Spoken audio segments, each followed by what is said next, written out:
বাল্যবিবাহ হলো একজন অপ্রাপ্তবয়স্ক ব্যক্তির আনুষ্ঠানিক বা অনানুষ্ঠানিক বিবাহ।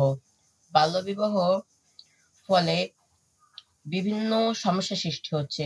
আইনত বাল্যবিবাহর বয়স বা নারীদের বিয়ের বয়স 18 বছর, কিন্তু এই আইনকে অনেক ব্যক্তিরা আছে বা দেশের মানুষরা আছে তাদের সংস্কৃতিকে বেশি গুরুত্ব দেয়, সে কারণে বাল্যবিবাহের হার বৃদ্ধি পাচ্ছে এবং বাল্যবিবাহের ফলে বিভিন্ন শারীরিক মানসিক সমস্যা সৃষ্টি হচ্ছে।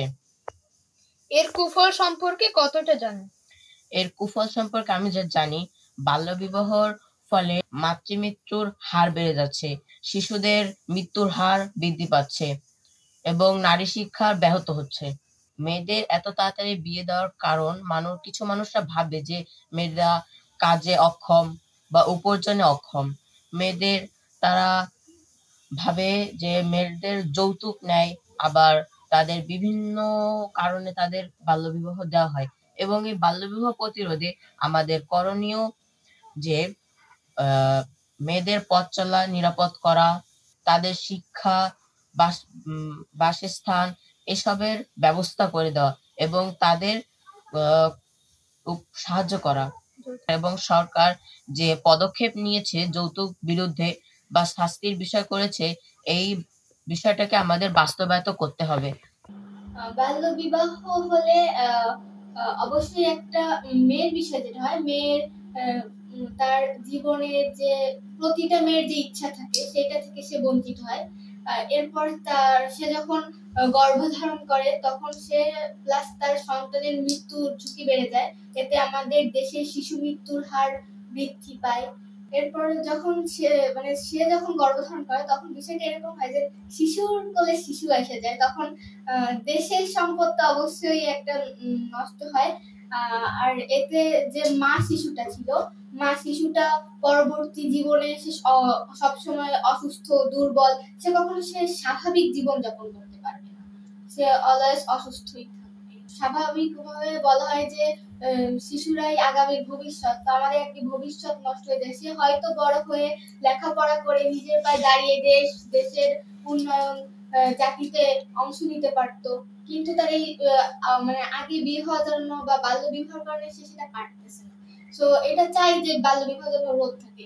যেমন অ্যাসিড নিক্ষেপ যেমন করে আমাদের প্রতিরোধ করা হয়েছিল, ঠিক সেভাবে যদি বাল্য বিবাহের প্রতি যদি কঠোর আইন প্রণয়ন করা হয় বা আইনের বাস্তবায়ন করা হয়, তাহলে অবশ্যই বাল্য বিবাহটা রোধ করা যাবে। এতে আমাদের দেশের মেয়েদের জীবন আরো স্বাচ্ছন্দ্য হবে। বাল্য বিবাহ রোধে অবশ্যই বাবা মা, পাড়া প্রতিবেশী সকলের সচেতন হতে হবে এবং এর কুফল সম্পর্কে সকলের অবশ্যই জানতে হবে। কারণ তারা গ্রামের দিকে দেখা যায় যে তারা মেয়ে বড় হয়ে গেলেই তাদের বিয়ে দেওয়ার একটা মনোবল বা তাদের একটা ধারণা বা সৃষ্টি হয়ে যায়, মেয়ে বড় হয়ে গেছে বিয়ে দিতে হবে। কিন্তু তারা যদি জানতো যে তার মেয়েকে বিয়ে দিয়ে হলে তার মেয়েটার জীবনটা কিভাবে ধ্বংস হয়ে যাচ্ছে, তার মেয়ের শারীরিক মানসিক কতটা ত্রুটি হচ্ছে, সে যদি জানতো বুঝতো, তাহলে কখনোই কোনো বাবা মা তার মেয়েকে এভাবে বাল্য বিবাহ দিত না। তাই বাবা মাকে অবশ্যই সচেতন হতে হবে, প্লাস আমাদের যে আইনের যে কর্মকর্তা রয়েছে তাদেরকেও সচেতন ভাবে সবকিছু পরিচালনা করতে হবে, যাতে সকলে এই বিষয়টা সম্পর্কে জানে। সামাজিক কিংবা পারিবারিক কারণে বাল্যবিবাহ ঘটে থাকে। এর উল্লেখযোগ্য কারণ হলো দারিদ্রতা এবং নিরাপত্তাহীনতা।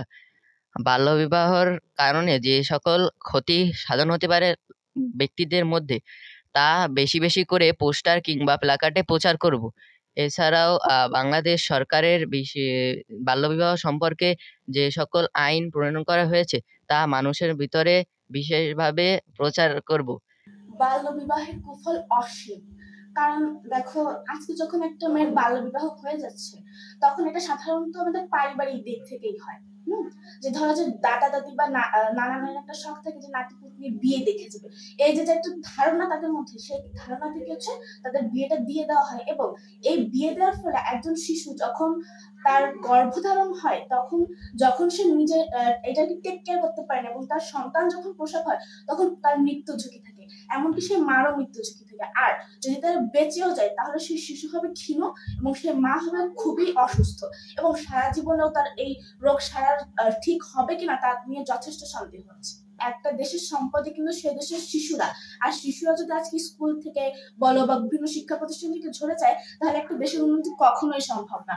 তাই আমি বলতে চাই যে বাল্য বিবাহ প্রতিরোধে যেমন আমাদের ব্যক্তিগত সচেতন হতে হবে, বর্তমান যে শিশুরা আছে তাদের এ সম্পর্কে ধারণা দিতে হবে এবং আমাদের পিতামাতা বা আশেপাশে যে সকল লোকেরা আছে তাদেরকে তাদের সন্তানদের এ সম্পর্কে জানিয়ে উদ্বুদ্ধ করতে হবে যাতে এটি প্রতিরোধ করা যায় এবং আমাদের সমাজকে উন্নত করা যায়। আর এটা যখন এই জিনিসটা ঘটবে দেশ খুবই সুন্দর একটি দেশে পরিণত হবে আর দেশের প্রত্যেকটি মানুষ খুবই স্বাচ্ছন্দ্য এবং খুবই সচ্ছলতার মধ্যে থেকে বেড়ে উঠবে আর কোনো সন্তান মারা যাবে না, এমনকি কারো মৃত্যু ঝুঁকি থাকবে না বা কারো স্বাস্থ্য ঝুঁকিও থাকবে না।